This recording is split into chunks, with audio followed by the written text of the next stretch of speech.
else bubbling away that's going to affect rugby in the future, and that is this rebel competition, R360.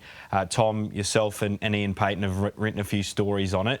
A couple of months ago, it reared its head, and we discussed it on this show. And my recollection is, maybe it's just me personally, I was a bit dismissive. I just sort of thought this was maybe just ruffling feathers. But as I understand it now, the noise has gotten louder, but there's some genuine backing behind it. And I think most people I've spoken to are saying if you were to put money on whether or not it gets up, the smart money would be on this R360 actually coming to fruition. Well, pardon the pun, but it has taken a bit of a league of its own, given that league reporters and agents are now involved, right? So obviously we've seen some reports around Ryan Pappenhausen, a few of the big boys getting offers and whatnot to go over and do it. There's a lot of water under the bridge to go. Clearly these contracts aren't done and dusted yet. Obviously the investors have set an October deadline to try and get 200 signed basically for this competition now. So that's September 30. Yep. They need to have 200 players signed, and I think at the moment they have around 160, 160, yeah, sure. give or take. If they get to 200 by September 30, that's one of the boxes to tick that sort of make these contracts become live. Yeah, it's no secret that South African players, Wallabies have been approached. There are guys who will try and take those offers up, but there is so much to go before then. Who are the investors? We sort of a little bit wishy-washy on that. How deep are their pockets? You know, we understand it's not the Saudis that are involved here, so this isn't your live golf kind of situation where it's just endless supplies of money. What does the competition look like? What will it involve in terms of Reg 9? Will World Rugby approve it? There is so much to go on it as well. I don't know whether players would want to play in it, whether they would be enticed to leave their competitions to go and play in this sort of franchise-style format, but it is a real threat. And I think also the leagueies are a bit worried as well when you got Wayne Bennett, one of the greatest coaches of all time, saying this is a threat, this is real, because we're talking big money if it comes off. Yeah, but there obviously are some players who are interested in playing in it if there is 150, 160 already signed. So there's an attraction there for a player still playing the game. You're still playing, Fang. Have you been approached? No, I haven't. What would the attraction be, and what would your reservations be? Well, to be honest, it's like a really exciting competition. Like, the concept is really exciting. So I think they want 8 teams. They want to be able to travel around 3 different zones. So, you know, Australasia, they'll go to Europe, they go to North America, they do 3 weeks, 3 weeks, 3 weeks. They only want to compete with club rugby. So they want to make sure that they leave all time free for tests. And you know how, you know, spring tour test window's 4 weeks, and then, you know, teams usually tackle 1 or 2 weeks, and then they're missing players that are contracted to clubs. They want to clear all that schedule. So they will only be competing with club level. So they want to make sure that those players then have the incentive to play in their competition, because they'll never miss out on tests. So for them, it's quite an exciting space. Like, you sort of look at it a little bit like, you know, that IPL, one-day cricket, Super League, like a massive disruptor in the game. And I know I was talking to Tyndall, he was on a panel at the Sydney Uni That's lunch. Mike Tyndall, who, for those who don't know, is a big backer of it. He's the big kahuna. He's like the face of it. He's very bullish on it, and he's very optimistic about it. He spoke about how he met War in Rugby Australia when they were over here. Like, they're very much down the track. They've been working for 18 months. They say they've sold all 8 franchises. They've signed 150 players. The only hard thing, I think, for the players at the moment is, so the contracts, they'll know 30th September whether they're on or not. So there are Wallabies that have signed those contracts. So they'll know 30th September. Do you know any of them?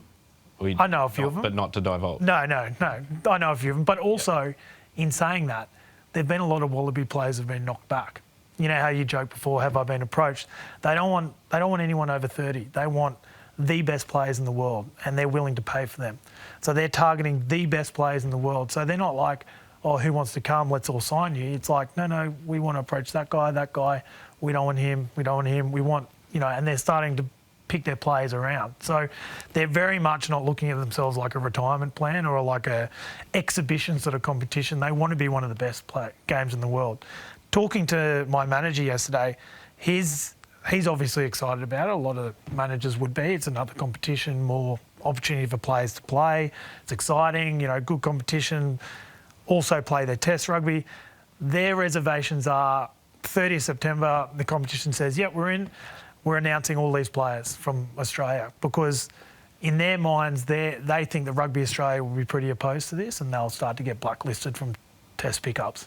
So they're worried about that. And then if it falls down 3 months later, then these players are all just out on their arse, basically. So they're a little bit worried about that, sort of in that regard, the way the competition's set up. But what do we know about people with deep pockets? They want things to work. There's a lot of backers in it. There's 2 huge sporting backers over in the US that are behind it. It's, if people want things to happen, they've got lots of money. Where they're from? My manager said from the US. Okay. So 2 big sporting sort of backers, involved in buying parts of NBA, NFL teams. They see a profit in it, I guess. They must. But, it's risky. It's risky, but the money that's been reported, if it's there, that would be attractive to players to go there. So you're saying that Wallabies have signed, and presumably Wallabies are under contract now and they've signed other contracts? Well, no, they'd be off contract, I imagine. Yeah, no, I don't think they'd be signing double contracts. Well, you're contracted Jan to December. Yeah, but as in like December finished, the actual competition, the contract where they would require to be in is something like March next year. So they'd be in for July. Contract starts July, so then they do a short competition in 27 between March and from October, just for Next a couple year, of months. 26, so 3 months. Then there's the World Cup, and then after the World Cup, they do their full competition from March to September into 27. I'd be interested at how that looked. I mean, that's the thing that could potentially frustrate Rugby Australia or the governing bodies is you've gone ahead and signed a contract, didn't even give us a right of reply on this sort of thing, and then. They're also saying that you can play the Wallaby Test matches. So should Rugby Australia get angry, you're actually saying that, well, someone else can pay your fee and then we can have you. So, it's going to be really interesting what the stance of the governing body is on, this sort of thing. Are they going to be hard on it or are they going to go, hey, we're pretty lax because you're going to get your bill paid elsewhere? Yeah. On that point, do you think Rugby Australia, and my understanding is they have had conversations, you said that they have conversations with Tyndall, they're open-minded about it. Do they need to remain that way because it's harder, or it seems to be getting harder to hold on to our top-line talent because of the money on offer overseas in already established competitions is what we can't compete with? Well, it's an interesting one. You brought up cricket before. Like, there's how many of these guys are playing, and Tom, you're probably a good person to ask on this, how many are playing in the level below for states? Or is it all just, are you going to have your Wallabies? And they go off around the world, and we're never going to see them play here. And they play off for their franchises, but they're always back. They're playing for the Wallaby Test matches here on home soil, kind of like the cricket does. We've got the Ashes coming this year. We've got those sort of things. So we know our top 23 pretty much. They're household names. But aside from that, when they go off and play for the Rajasthan Royals, I don't know who plays for the Royals. So do you think that's something that could happen? Yeah, potentially. Like you look at Tim David, who plays T20s for Australia, basically doesn't have a state, and he goes around the world, plays in his franchises, comes back when the national team want him for that duty. It's a little bit different with cricket, given there's 3 different formats, of course. But I could see a world where rugby goes to that stage. I would be surprised if RA supported it, even still. Like months and months ago, you'd sort of do your digging, and I know they weren't keen months ago about this. So whether that tune has changed, given they know that the tide is coming and they're going to have to live with it, maybe. And it is a free market, and I don't begrudge any players for going and earning big bucks while they can. Absolutely, go for your life. They've also recently come out and said that the Giddo law, which Goog loves that term, is now redundant. There's been a lot of reports in the last week or so that Rugby Australia has gotten rid of their rules against picking players or limitations against picking players from overseas. I think that the actuality of it is they've always said they prefer homegrown or players based in Australia, but if there's a clear difference in 1 or 2 positions, they'll pick someone who's overseas if they're making a massive difference. But if that's now completely redundant, then doesn't that sort of pave the way for them to be more open to players going to a new overseas competition? I didn't lose any sleep over Will Skelton playing for La Rochelle over what he did in games 2 and 3 of the Test matches. Neither. So, would he be the player that he is now by playing for the Waratahs? I don't know. And using his salary to grow other players, 3 or 4 other second rollers. Let's face it, and I don't want to go down this line, but he, he just made the Wallabies like a different level in those 2 Test matches. Like, he was so good in so many ways. So impressed of how he played in those 2 Test matches. My back on the R360. My one big concern with it, there's a few question marks obviously, but my one big concern is the format. It's being touted as this Formula One style, taken around the world. They want to change the rules a bit as well. Yes, and go to play, and none of the teams are going to have a home base or a home fan base and a traditional support base. We know that World Rugby Sevens is struggling at the moment. World Rugby is struggling to fund Sevens, which is that sort of Formula One style. Supposedly, the people who invest in this R360 are going to make their money back through selling out crowds, selling out stadiums, selling corporate hospitality, all of those sorts of things. I imagine merchandise sales and all of that.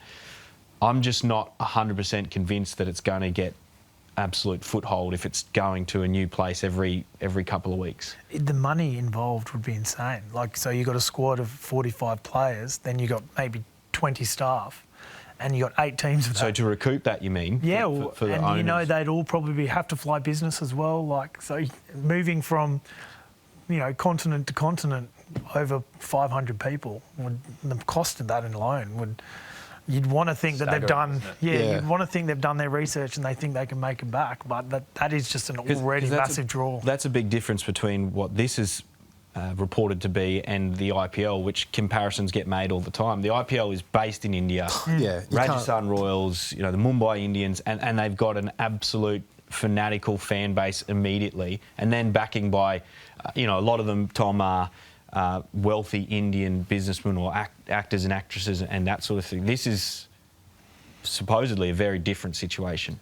For sure, you can't replicate what happens in India and the cricket and the IPL. What that has just grown into, it's just mind-blowing. But then you see the IPL owners as well veer off into the Major League Cricket in the US. So their sort of cricket is getting very franchised as well. But are they expecting Rugby 360 to be in like traditional markets? Is that where they see the bang for buck? Because trying to recoup that, as you say, if there's massive money being invested, heck of an effort to do that. But are they going to get that in non-traditional markets? Yeah, what's the most obscure destination they've got on the list? Well, I think not rugby. Is there South America? Is there Brazil? Did I see Brazil was on the list? I heard something like Brazil or a Sao Paulo. And so yeah, you're trying to push into that market. Like who's gonna? If you're talking about recouping funds by ticket attendances, that's a. And I think they wanted to try and push into the Middle East as well. So I don't know how many.